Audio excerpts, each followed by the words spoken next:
سلام، اینجا یه تیکه کوچیک از دنیای منه. امروز یه شیرینی کوچولو درست میکنم به اسم موچی. نرم، لطیف، شیرین، درست مثل لحظه هایی که آروم میان و آروم میرن. موچی سبز مثل برگای تازه اول بهار. موچی صورتی مثل لبخند یک کودک خوابالود.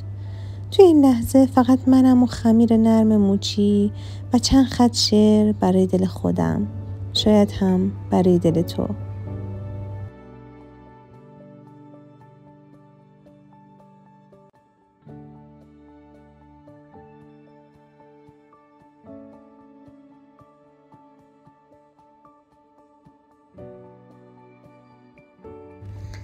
گاهی آرامش توی چیزای خیلی ساده پنهونه. مثلا وقتی دستت آردیه اما دلت سبک.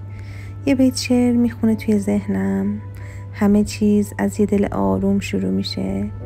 من این خمیر کوچیک رو ورز میدم با یه حس خوب که شاید تو هم وقتی نگاهش میکنی لبخند بزنی. شیرینی همیشه شکر نمیخواد.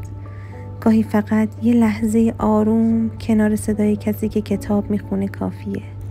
میگفت زندگی شاید یک خیابان دراز است که هر روز زنی با موچی‌های رنگی از آن میگذرد، یا شاید نشستن در سکوتی نرم با شعری از سهراب. صدای پای آب می آید، صدای پای دل می آید. من موچی رو مثل شعر می دونم، کوتاه، لطیف و پر از حس. یه ذره پودر نشاسته، یه قاشق شکر و یه لبخند کوچیک. اینا برای شروع یه لحظه خوب کافیه.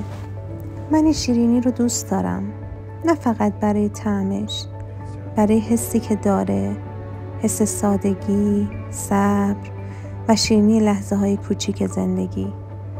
اگه این فضا رو دوست داشتی، خوشحال میشم توی سفر بعدی هم کنارم باشی. تا ویدیوی بعدی، نرم بمون، سبک بمون و پر از حس خوب.